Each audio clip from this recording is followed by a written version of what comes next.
First off, you take that word, best man, and best, I wrote it down here, it means the most excellent and most outstanding. Most excellent and most outstanding, which is ironic, because actually, of everybody that I know, Aaron is the best man that I know. So for him to name me as his best man, it means a lot truly to me. And that's first and foremost.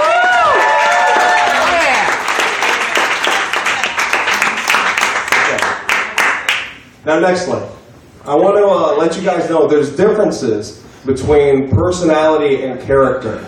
Because anybody who knows Aaron knows that Aaron doesn't say a lot, he doesn't smile a lot, he doesn't get mad a lot. Yeah, he's pretty much like he is right now. That's all right. It's very true, but that's Aaron's personality. But Aaron has a true honorable character. And I swear to you this, Aaron's the only man that I know that's never tried, and I don't mean to put him on the spot or anything, no kind of recreational drugs. We're all adults here. He's the only person I know that's ever done that. And that truly, I mean, that says a lot. You know, I know a lot of people here. Actually, it almost looks like a North Side reunion here because there's so many people out here that I know.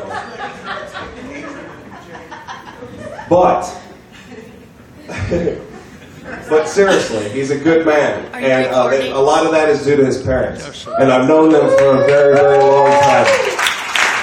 Mark and Joy. Because actually, Aaron and I, we grew up together. We moved into that Funky Park area when I was about in 3rd grade. Okay, and we moved in from about New Haven Avenue. So if you guys, you're from town here, you know where that's at. And it's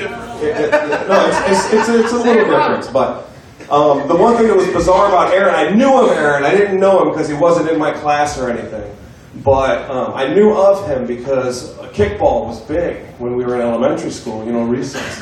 And Aaron, he played kickball every single day, but he never came in field. He always played for the outfield.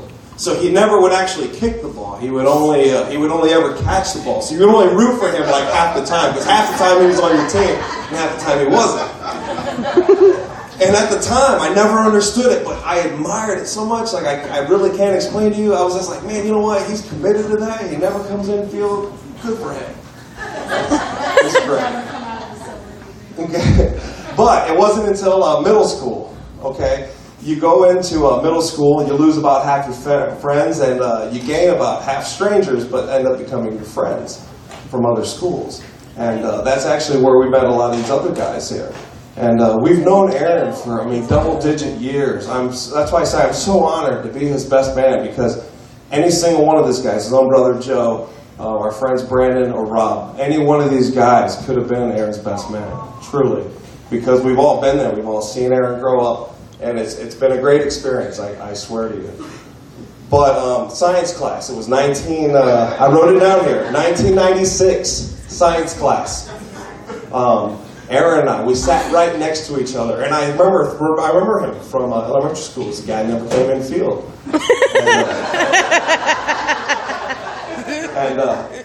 And I just remember thinking to myself, like, I gotta know this guy. I don't know what it was, but I have to know this kid.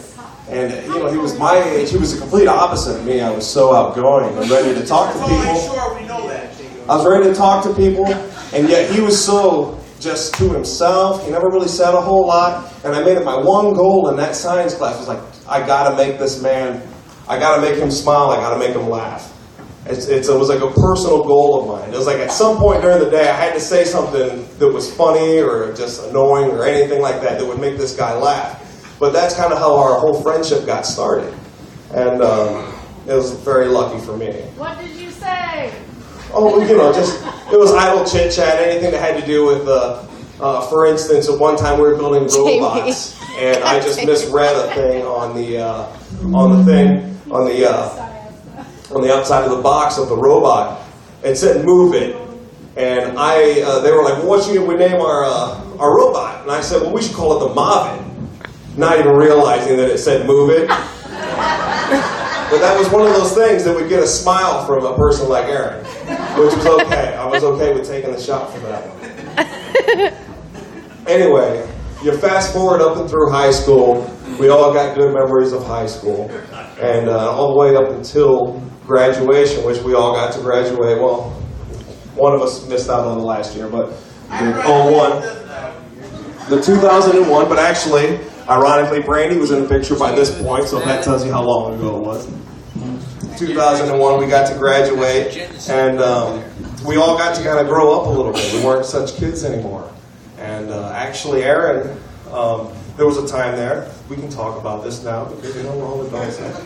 There was a time there where Aaron and Brandi kind of had a rough spot, and Aaron moved in with me. You know, I had my own place, and it was kind of like a boarding house, so to speak, because we had about 3 or 4 different guys. It was a group home. There were a few guys living there, and I lived with Aaron for about a year, and I'll tell you what, he was the best kind of roommate you could ever imagine. He never left the toilet, nasty or anything like that.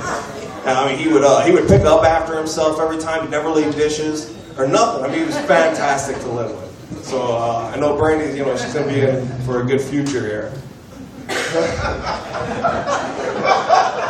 But anyway, luckily for us, they ended up working out their differences. They moved back in with each other, and luckily she didn't have any bad feelings toward me. Because, I mean, honestly, it was good for us to go through this, because actually Brandi and I, we're almost like family now. Because, I mean, seriously, we've known each other. I've known her brother for, like I said, since I was a sophomore in high school.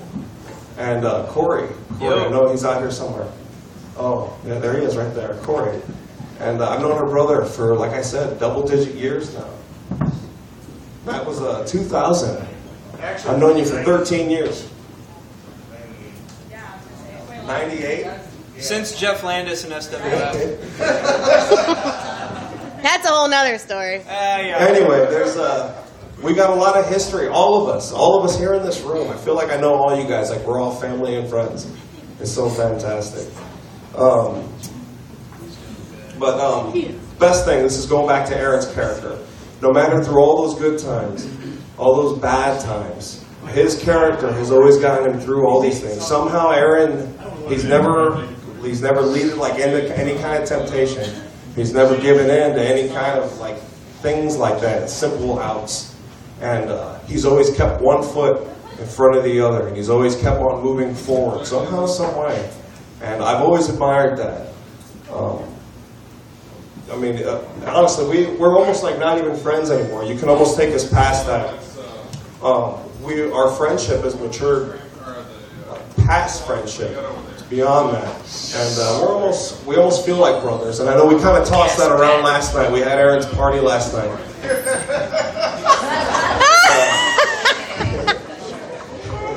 But we all kind of joked about that last night. It's almost like we're all brothers here, including Joe. I've known Joe. He was in my sister's graduating class. We're 3 just a couple years behind us. And I remember playing war ball with Joe and Aaron when we were tiny little kids and drinking warm yoo-hoo at their house. But seriously, I'm going to end now. I apologize. I've been talking for a minute. But I just want to let you guys know. One thing that I love is I love showing people how much that I care, and that's why I appreciate the fact that he named me as his best man, and because I want to show you guys how much I care and I respect my friend Aaron. And one time, I'm going to tell you this one story. This is the only time Aaron's ever kind of shown any kind of emotion. Okay, one time we got him drunk on tequila. He swore off tequila for the rest of his life. I think he's been good for this day. But I tell you what, he told me one time. I was taking care of him. He kind of he got a little sick, and we kind of cleaned him up. We cleaned him up, and we got him situated. We got him ready for bed. And he looked up and he said, "You know what, man? I love you." And I would like to take this opportunity in front of all of you guys to tell my friend that I love you too. Thank you.